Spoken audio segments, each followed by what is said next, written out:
అందరికీ నమస్కారం అండి. ముంబై నటి సేవలో ఉండి విజయవాడను ముంపు గురి చేసిన కూటమి ప్రభుత్వం ఆగస్టు 28వ తారీఖున వాతావరణ శాఖ హెచ్చరించిన ముంబై నటి ఫ్యాబ్రికేట్ కేసులో హడావడి చేస్తూ సీఎంఓ అధికారులు మరియు విజయవాడ సిపి బిజీగా హడావడి చేశారు. కక్షపూరితంగా వేధించడమే, ఐపీఎస్ను వేధించడమే లక్ష్యంగా కూటమి ప్రభుత్వం పెట్టుకుందండి. నేను విజయవాడ నాయకుడిని, నాకు అన్నీ తెలుసు, నేనే చేస్తాను, జగన్మోహన్ రెడ్డి గారు ఏం చేయలేదు అని చంద్రబాబు అంటున్నారు కదా. జగన్మోహన్ రెడ్డి గారి హయాంలో కరోనా కష్టకాలంలో కూడా మెరుగైన వైద్యం అందించి ఇంటింటికి రేషను, గ్రామ వాలంటీర్లు పెట్టి పింఛని అన్నీ ఇచ్చారు. కూటమి ప్రభుత్వం వచ్చాక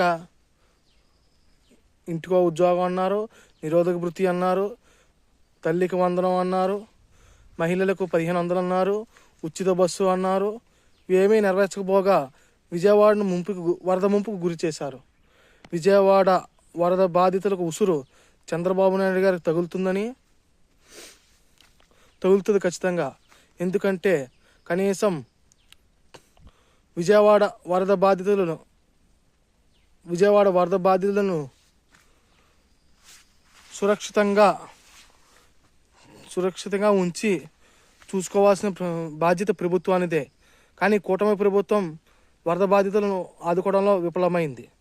ఎందుకనగా నేను విజనరీ నాయకుడిని, నాకు అన్నీ తెలుసు నా చంద్రబాబు నాయుడు గారు కూటమి విజయవాడ వరద బాధితులను ఎందుకు ఆదుకోవడం లేదు, కనీసం సురక్ష ప్రాంతాలకు ఎందుకు తరలించలేదు, కనీసం ప్రభుత్వం ఒక ప్రెస్ మీట్ అని పెట్టిందా లేదా చెప్పండి చాలు.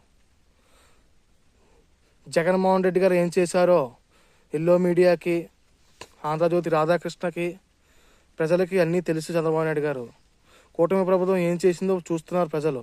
జగన్మోహన్ రెడ్డి గారి ప్రభుత్వంలో ఎంత బాగా జరిగిందో, అన్ని సేవలు ఎలా జరిగాయో ఎల్లో మీడియాకి తెలియకపోయినా ప్రజలకు తెలుసు.